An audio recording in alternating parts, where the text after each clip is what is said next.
recorded the computer. All right, rock and roll. Michael Gebben, the Mind Mechanic, tuning up hearts and minds one at a time so your ideas don't die. Where? Anybody? Hearts, heads, and hard drives. Anywho, excited to be here today. Topic at hand: why you fail or succeed. Who are you learning from matters. More so, not just who, but how are you learning from people? What level of discernment do you have for what people you're learning from say to you relative to you and who you are and where you're at? You know, I had this example. I like things around, tuning up cars, tuning up minds, even though I don't know how to tune up my own car. Ultimately, my car, my mind. Yes, that's why the mind mechanic, not the car mechanic. But it's interesting. I wrote down this note that said, if a Ferrari is telling a Prius to just push harder, push the pedal down, further to the ground, you'll go faster. Yes, the Prius will, but the Prius will not accelerate as fast as the Ferrari. And so when you're learning from people, it doesn't mean you can't listen to a Ferrari and be a Prius. You can't listen to a Lamborghini and be a tractor trailer, but you've got to recognize what limitations come with these certain vehicles, if you will. And so it doesn't mean, again, there is nothing you can't learn. Somebody a lot in the entrepreneur space, a lot of people know of Gary Vaynerchuk. And I through the years, I think the best word now, well, I've had a love-hate, and now it's just a respect and a now self-understanding and an understanding of him. But the interesting thing for me in the realm of that, and I think where the love-hate for a long time, was not understanding how I am wired, right? So someone like Gary, there is a lot, especially now, he has a high level of self-awareness. I've seen him evolve through the years, and I've known him. I got to meet him in like 2010 before he was the Gary that probably most know. He still had a book called The Thank You Economy. He wasn't pumping out content on YouTube and on Instagram and all that he is today, and having Team Gary. And, I just loved the way he thought. And he was still primarily the wine guy.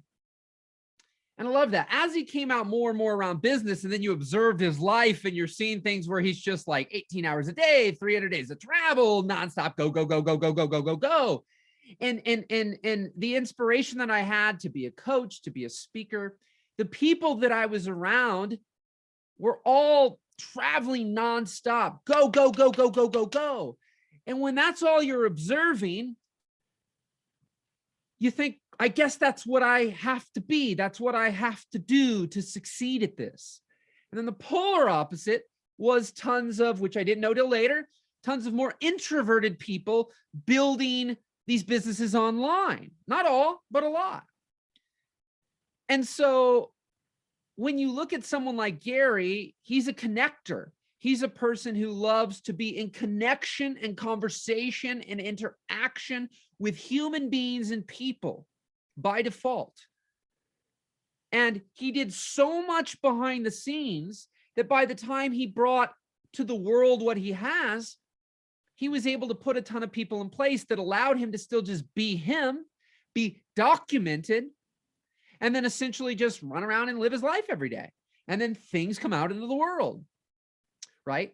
Then there were the introverts I was learning from who didn't want to be like that at all and didn't act or do anything like him at all, but sometimes appeared extroverted online. But if you see what they built, and if you knew whether or not they built it or not, would tell you a lot about who they are and how they're wired. Because a lot of people online who do very well are very systems oriented, system thinkers. They're very being able to see how to map something out, make things very formulaic, right? Frameworks, step 1, step 2, step 3, step 4, step 5. There is nothing wrong with that. But when I kept learning from those people and telling them how I want to speak and coach, and I've had these results and this happened, they'd be telling me to do things that I just couldn't figure out. They're like, well, what did you do? What did you say? In what order did you say it? And I kept asking these people, and no one could give me answers. And so now I've come full circle to recognize that who we learn from and how we learn from them really matters. You can learn things from everyone, everywhere, including the grocery store and the person checking you out, right? Everyone can be your teacher. But who you learn from and how you learn, or what you learn from the person you're learning from, I believe takes a higher level of discernment of, at times, learning more about the person you're learning from and gaining a greater level of self-awareness for self, so that you're not, here's a great thing I've been bringing up lately. Certain things you will have a spark with the first time you do it. See, speaking and all of this, it was never something on my radar. It wasn't a dream. It wasn't on a vision board. It wasn't a passion. It wasn't like I saw people doing it. It's like, how do I do that? I want to do that. It was something I was like speaking in front of more than like people in private and one-on-one. Like I was petrified and I did not like it. There was no desire to do that. And then I kept getting asked by my math teacher. I'd been in business a couple of years. I would have been a freshman in college. And she had her husband taught an entrepreneur class in college that would have been seniors. And finally I said yes. I'm like, if I can get through 15 minutes, this was roughly 2007. I said, if I can get through 15 minutes, that'll be good. And at the end, people are standing up, asking questions, this and that. I yelled back to the teacher, are we good? He's like, man, it's 45 minutes past the time the class ended, but nobody was wanting to leave or run out. Nobody said anything. Because I realized I wasn't feeling like a moron because I got in front of something and I felt so, I was all this judgment on self or given a history report that I didn't care about. The thing I was speaking about, I knew more than the people who were there. And I was only speaking from what I was passionate about. And then I had things to show. But that was a spark. There was a spark there. I didn't do a lot more with it for a couple more years. I didn't do even a lot more with it till a few more years after that. And I haven't made the full-time living until 2021, full-time living. I'd made my entire living off of video. So 2021, and the seed was planted, the spark was lit in 2007. But years passed where it just kept evolving. But what I found is other things that I've been told I need to do, that I should do, that I have to do. Some of those things, I go and I try it out and I do it. And again, there's a spark. I may not be great at it. I may not love it yet, but there's a spark. Then there's things just like that that people have told me to do. And no matter how much I do it, by and large, there are no sparks.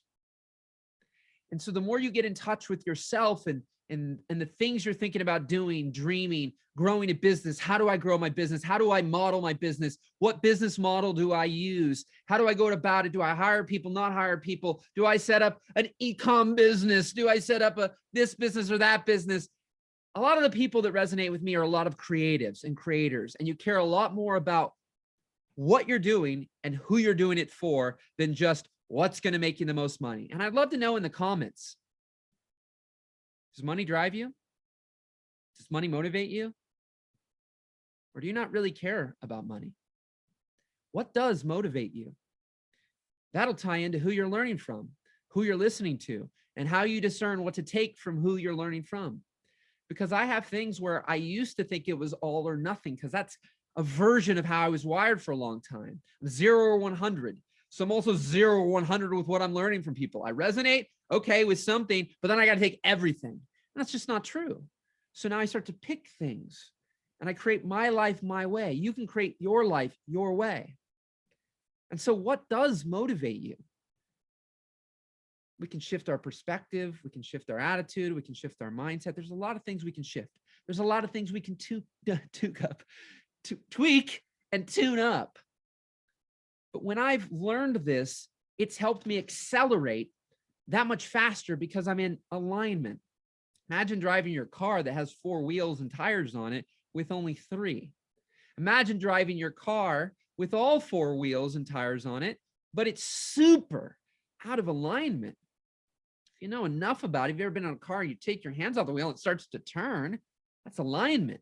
If you're going down a straight, narrow path, no bumps, no nothing, nothing's bad, you should be able to take, legal department says, don't do it. I'm not telling you take your hands off for a long time while you're driving. If your car's in alignment, tires are good, go straight. And so sometimes we're making things a lot more difficult than they need to be, because at times we've learned from people with lack of self-awareness. Great. They may be great at business. They may have great advice. How's that apply to you, where you're at, what you're trying to accomplish, what you're trying to do? Are you listening to your parents whom gave up on their dreams and are both employed, and you want to be self-employed, and you're taking their advice about what you should or shouldn't do for self-employment or entrepreneurship? Right? Person's got an $85 million, $150 million, app business, is telling you how to run your local wedding photography business. There may be ideas and concepts that could spark something that you could use and differentiate yourself. Yes, but there may be a lot in the way they think and operate that's just not going to work for you and what you're doing. Right? Not everything's apples to apples. So, God diggity dang, your daily jump start here. Michael Gebben, the mind mechanic, tuning up hearts and minds. One at a time, the ideas don't die.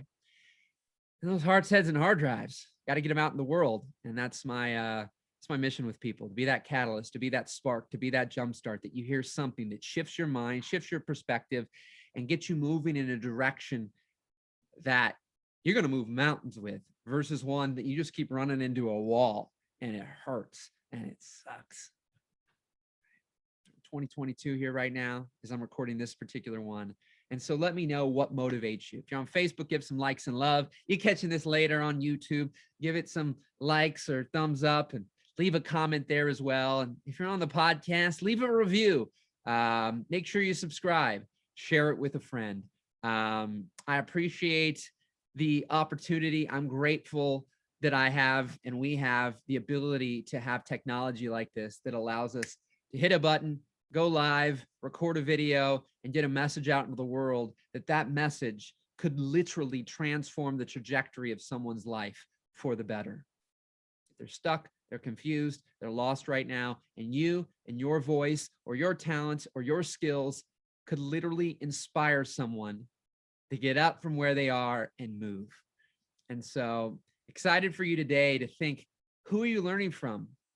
What are you learning from them? How do you learn from them? What motivates you?